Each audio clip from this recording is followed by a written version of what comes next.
सुबह की हल्की धूप खिड़की से अंदर आ रही थी। ऑफिस के कोने में अपनी मेज पर बैठी अनवी कंप्यूटर पर काम कर रही थी, पर उसका मन बार बार भटक रहा था। उसे कल रात की बातें याद आ रही थी। वो सोच में डूबी हुई थी कि तभी अर्जुन उसके पास आया। उसके चेहरे पर हमेशा की तरह हल्की सी शरारत मुस्कान थी। Good morning Mrs Rathore. Anvi चौंक गई। उसने भौहें चढ़ाकर अर्जुन की ओर देखा। कृपया मुझे इस नाम से मत बुलाइए, उसने तीखे स्वर में कहा। मैंने साफ कहा था कि मैं शादी को नहीं मानती। अर्जुन ने उसकी बात पर मुस्कुराते हुए कदम और करीब बढ़ाए। क्यों नहीं मानती? उसने धीमे पर गूंजते स्वर में कहा। अब तुम मेरे परिवार का हिस्सा हो तो तुम्हें मेरी बात सुननी ही होगी। अनवी की आंखों में झुंझलाहट उतर आई। आप वाकई में एक नंबर के चालबाज हैं मिस्टर राठौर, वो बोली। उसकी आवाज में तीखा तंज था। मैं आपकी कठपुतली नहीं बनूंगी, ये बात याद रखिए। अर्जुन ने बस हल्की मुस्कान के साथ उसकी ओर देखा, जैसे उसकी नाराजगी में भी कुछ अजीब सा सुकून मिलता हो। सुबह की हवा में हल्की ठंडक थी, पर कमरे का माहौल गर्म हो चुका था। अनवी ने जाने अनजाने में अर्जुन से ऐसी बात कह दी थी जो उसे नहीं करनी चाहिए थी। उसने उसकी तुलना कबीर से कर दी थी। उसके मुंह से निकले शब्दों ने जैसे अर्जुन के अंदर आग लगा दी थी। उसका चेहरा पल भर में बदल गया। मुस्कान गायब थी, आंखों में गुस्से की लपटें थीं। धीरे धीरे उसने कहा, क्या कहा तुमने? उसकी आवाज में वो खामोश खतरा था जो शब्दों से ज्यादा डर पैदा कर रहा था। अनवी को एहसास हुआ कि उसने गलती कर दी है। वो कुछ कहने ही वाली थी कि अर्जुन ने उसका हाथ थाम लिया और झटके से अपने करीब खींच लिया। उनके बीच अब सिर्फ एक सांस की दूरी थी। अर्जुन की आंखों में आग थी और उसकी पकड़ में दर्द। तुमने हिम्मत कैसे की मेरी तुलना उस इंसान से करने की? वो बोला, आवाज धीमी थी। मैं वही आदमी हूँ जिसने तुम्हारी इज्जत बचाई थी अनवी, और आज तुम मुझे पत्थर दिल कह रही हो। अनवी की आंखों में आंसू आ गए। उसके शब्द जैसे कहीं खो गए हों। मुझे दर्द हो रहा है, प्लीज छोड़ दो, उसने धीमी कांपती आवाज में कहा। अर्जुन ने उसकी आंखों में देखा, वो आंसू, वो डर और वो मासूमियत जिसने उसके भीतर का सारा गुस्सा पल भर में बुझा दिया। उसने धीरे से उसका हाथ छोड़ दिया, निगाहें झुका ली और कमरे में सिर्फ सन्नाटा छा गया। सुबह की हवा में हल्की ठंडक थी, पर माहौल अब भी भारी था।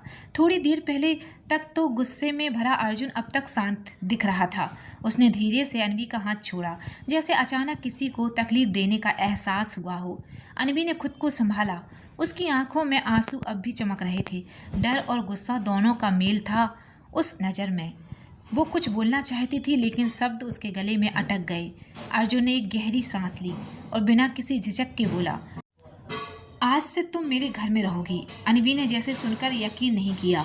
क्या कहा आपने? मैं आपके घर क्यों रहूंगी? मेरा अपना घर है।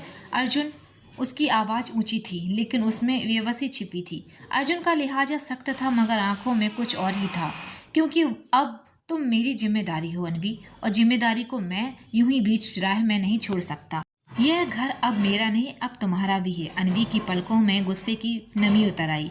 मैं आपके घर में नहीं रहूंगी अर्जुन, मैं अपने पापा के पास जाऊंगी, उसने कहा, लेकिन उसके स्वर में यकीन कम और डर ज्यादा था। अर्जुन ने बस एक शांत नज़र उससे मिलाई और कमरे से बाहर चला गया, जैसे फैसला सुनाकर अदालत छोड़ दी हो।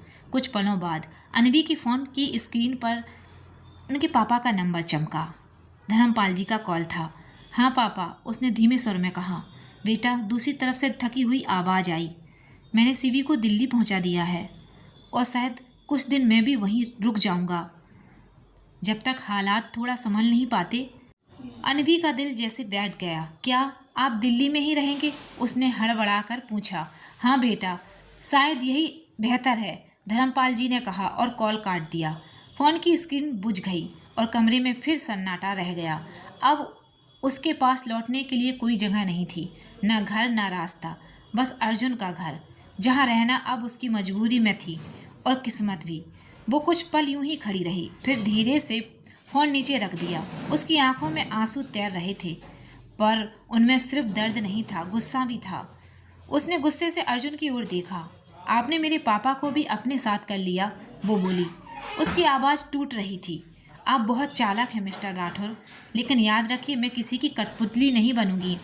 उसकी आंखों में जलन थी। कभी कभी लगता है आपको देख कर कि काश मैं आपको सबक सिखा पाती, वो बोली। उसका गुस्सा अब आंसुओं में घुल चुका था। अर्जुन ने उसकी बात सुनी और हल्का मुस्कुराया। उस मुस्कान में थोड़ा मजाक था, थोड़ा अपनापन भी। इतना गुस्सा क्यों मिसेस राठौर, वो बोली। बोला, मुझे डराने की जगह थोड़ा प्यार जताना सीख लो। अनवी ने उसकी ओर देखा। गुस्सा, हैरानी और बेबसी, तीनों भाव एक साथ उसके चेहरे पर थे। वो कुछ कहना चाहती थी मगर शब्द उसके होठों पर आकर रह गए।